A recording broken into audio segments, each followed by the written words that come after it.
Countries are ready to directly provide Iran with their own atomic warheads. These aren't just words from some random political analyst or a tabloid journalist. This statement came straight from Dmitry Medvedev's mouth, the right-hand guy of Vladimir Putin and former president of Russia. And folks, when a guy of that caliber talks about handing over weapons of mass destruction tech, the whole world listens. We're talking about a geopolitical shift that could totally rewrite the power map in the Middle East and create what many experts are already calling a new multipolar world order.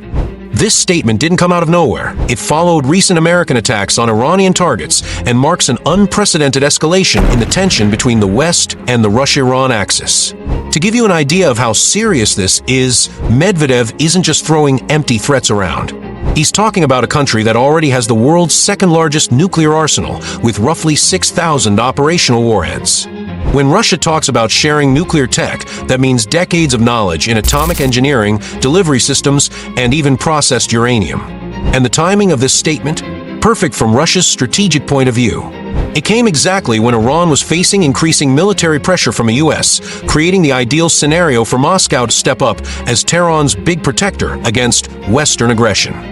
What happened behind the scenes? Things blew up when Dmitry Medvedev, the current vice chairman of Russia's Security Council, posted a series of fiery messages on social media.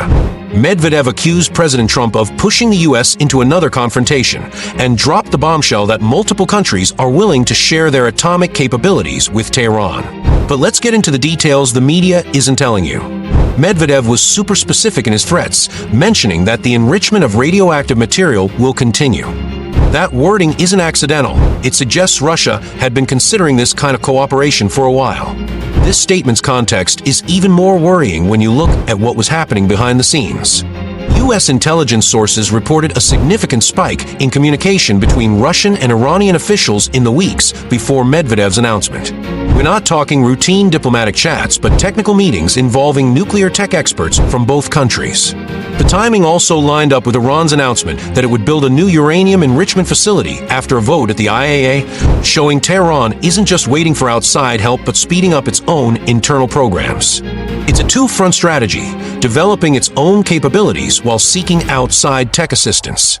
Also, the language Medvedev used was carefully chosen to maximize psychological impact. By using words like directly and openly, he was signaling Russia's willingness to completely break with international non-proliferation protocols that have existed since the 1960s. To understand how serious this is, we need to dive deep into the Moscow-Tehran alliance, which has become way more than just a convenience partnership.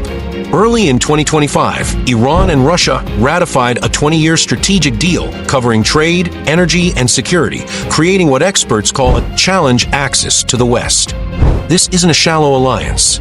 Recently, Iran provided Russia with about 400 powerful surface-to-surface ballistic missiles, including a significant share of short-range tactical ballistic missiles from the Fateh 110 family.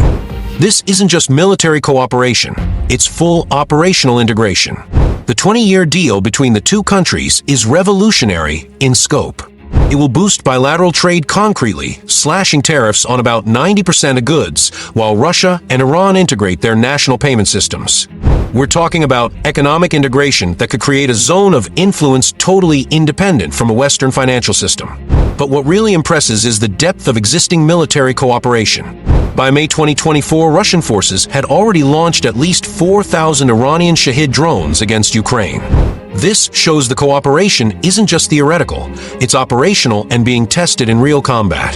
But the partnership goes way beyond just selling weapons.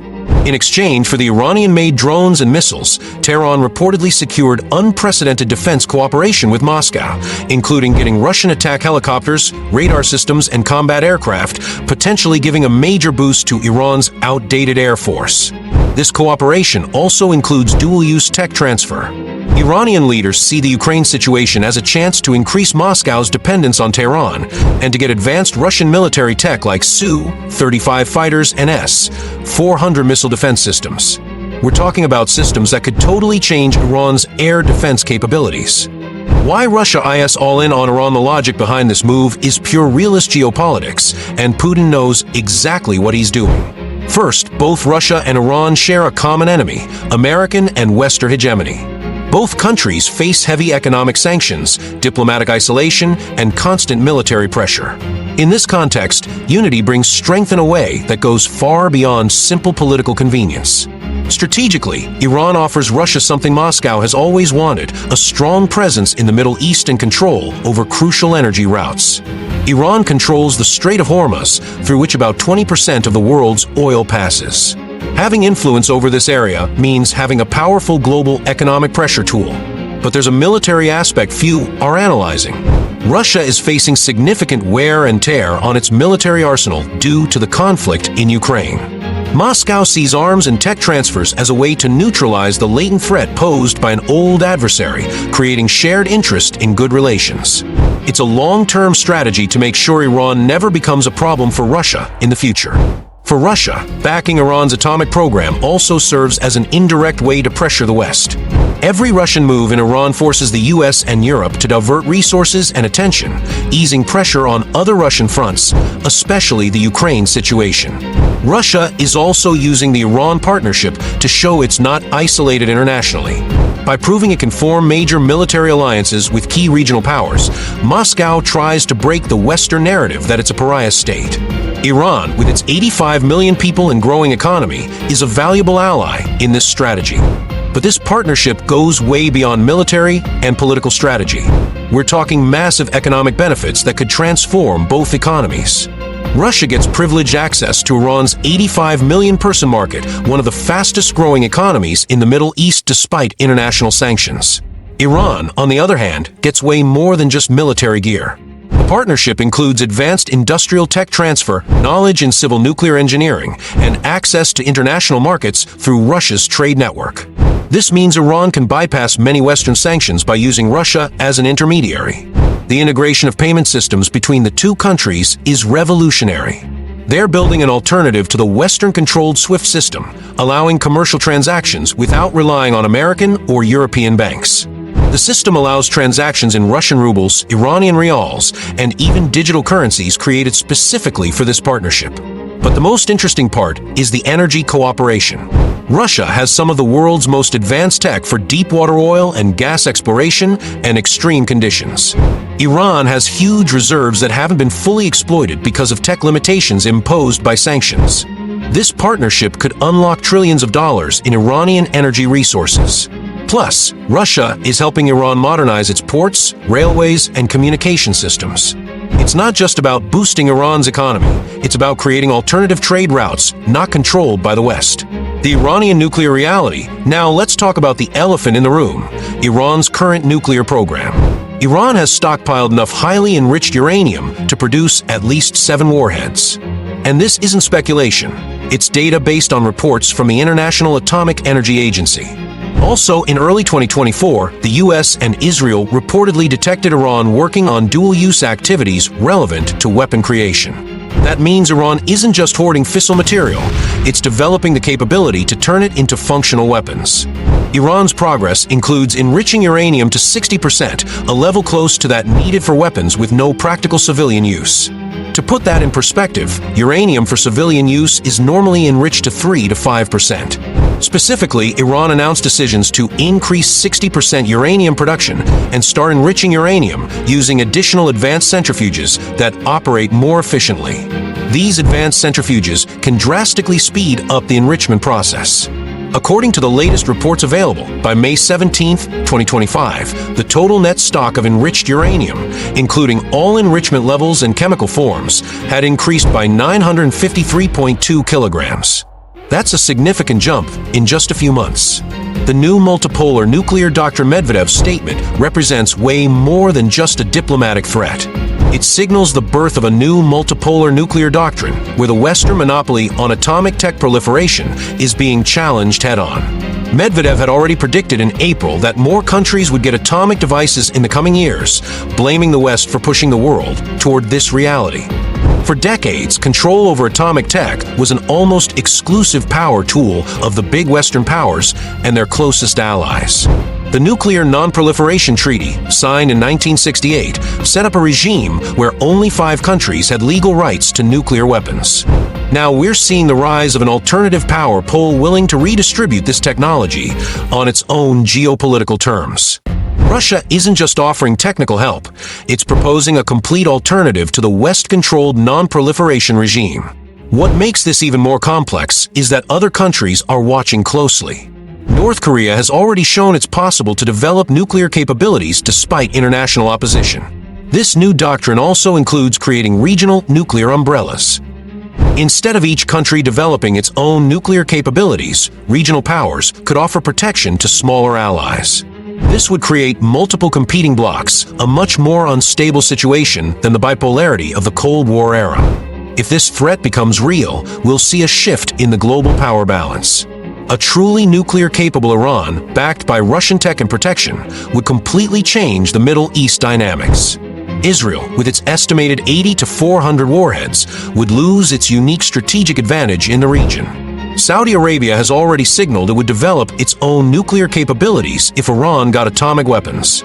With a much stronger economy and access to Western tech, the Saudis could speed up a military nuclear program way faster than Iran did. This could spark a regional arms race that might include Turkey, Egypt, and even the United Arab Emirates. Economically, a Russia-backed Iran will be way more assertive in its energy policies. This could mean greater control over oil prices, trade routes, and influence on energy-dependent Middle Eastern economies.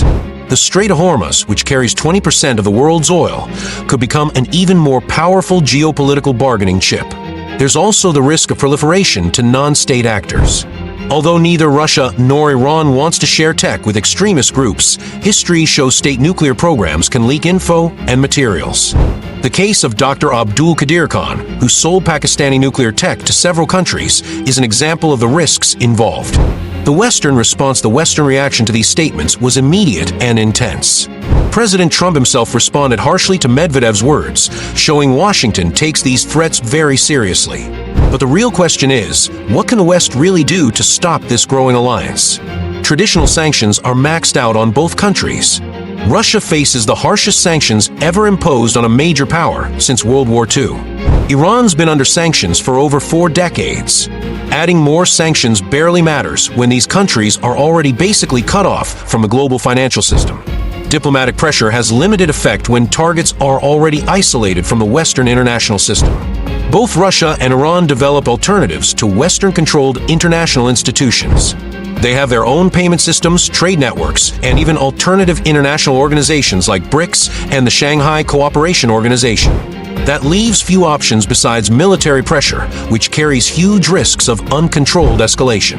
Any military strike on Iranian nuclear facilities could provoke Russian retaliation, potentially escalating the conflict into direct confrontation between nuclear powers. The West also faces sanctions fatigue. Countries like China, India, and even some European allies are starting to question the effectiveness of sanctions as a foreign policy tool. This limits the West's ability to build broad international coalitions against the Russia-Iran partnership. There's also the legal precedent issue. If the West takes preemptive military action against Iran's nuclear program, it could justify similar actions by other countries in the future. China might use the precedent to justify actions against Taiwan or Russia for interventions in neighboring countries. What we're seeing isn't just a bilateral Russia-Iran partnership. It's the formation of a new authoritarian axis that also includes North Korea and, more indirectly, China. Russia's openness to North Korea is one of the most dramatic parts of Moscow's effort to create alternatives to the West-led international order. This new axis isn't based just on ideology or economic interests. It's a necessity alliance between countries facing Western pressure and seeing mutual cooperation as the only way to survive and thrive in today's international system.